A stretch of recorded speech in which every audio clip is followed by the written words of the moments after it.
Je m'appelle Jean-Paul Trouvé, je suis responsable de la recherche chez Terre de Lin. Alors déjà, les résistances naturelles aux maladies, c'est une base de la sélection. Donc les sélectionneurs ont toujours travaillé sur la résistance aux maladies.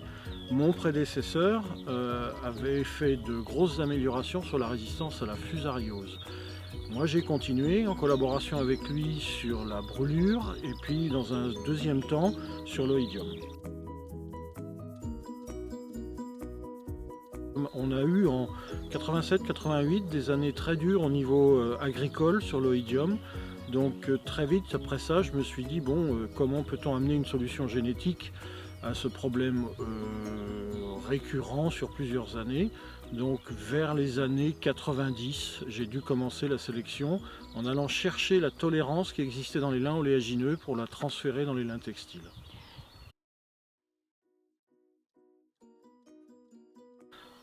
Non, parce que le lin oléagineux, il est court, il est versant, il n'est pas riche en fibres. Donc en fait, il a beaucoup d'intérêt sur ses tolérances aux maladies, mais il fallait corriger tous les défauts qu'il a pu amener dans les croisements. Et ça a pris au moins 6 générations de recroisement entre l'oléagineux et le textile pour effacer tous les défauts qu'avait pu amener l'oléagineux.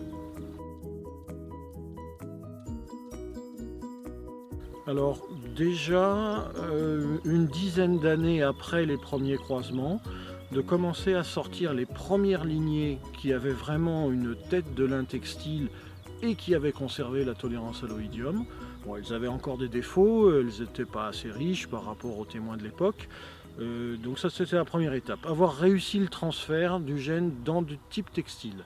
La deuxième étape, par des recroisements avec des lignées élites, ça a été d'avoir les premières lignées qui étaient au niveau des témoins de l'époque. Ça a été Podium, ça a été Télios, qui étaient les premiers lins qui avaient une bonne richesse, un bon comportement textile. À un défaut près, ils étaient encore un peu trop tardifs. Ils avaient un peu conservé cette caractéristique des lins oléagineux. Donc il a fallu une génération de plus encore qui a donné Bolchoï. Et Bolchoï, c'est une variété tout à fait classique en comportement textile, avec en plus la tolérance à l'oïdium. Alors ça peut être de faible à très dommageable.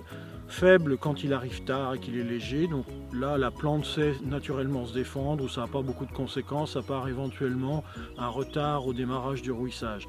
À très fort, soit s'il est vraiment important, soit s'il arrive très tôt, auquel cas il réduit la richesse en fibres des plantes, puisqu'en fait il perturbe l'accumulation de cellulose, ou il accélère la sénescence un peu trop vite de la plante, donc au final on perd du rendement et on peut perdre plusieurs balles à l'hectare facilement. Alors il est assez simple à reconnaître puisque c'est un champignon extérieur à la plante, donc c'est un feutrage blanc qui se met en place sur les feuilles. En général ça commence par le bas, donc on voit apparaître une petite poudre blanche sur les feuilles et en fait c'est le mycélium extérieur à la feuille et qui va se nourrir, c'est un parasite qui va se nourrir de la plante et il va aussi limiter la photosynthèse.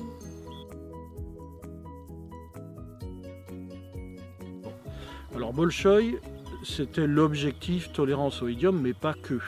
On n'inscrit pas une variété uniquement sur un caractère, donc il fallait que cette lignée-là ait toutes les caractéristiques qu'on attend d'une variété, donc une bonne richesse, résistance à l'averse, qualité de fibre, et ça, c'était une base, quoi. Donc Bolchoï aujourd'hui a tous ces paramètres. Il est en plus tolérant à l'oïdium, fusariose, brûlure, donc c'est une triple tolérante.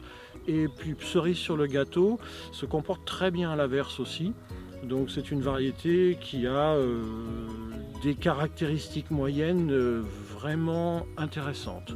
Donc c'est une jeune variété, on va voir ce qu'elle va faire, mais sur le papier aujourd'hui, elle a tout ce qu'il faut.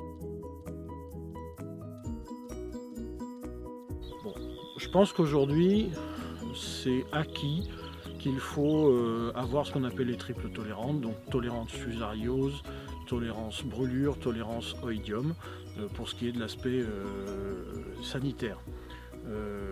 Donc un jour ou l'autre, question de quelques années, toutes les variétés seront triple tolérantes.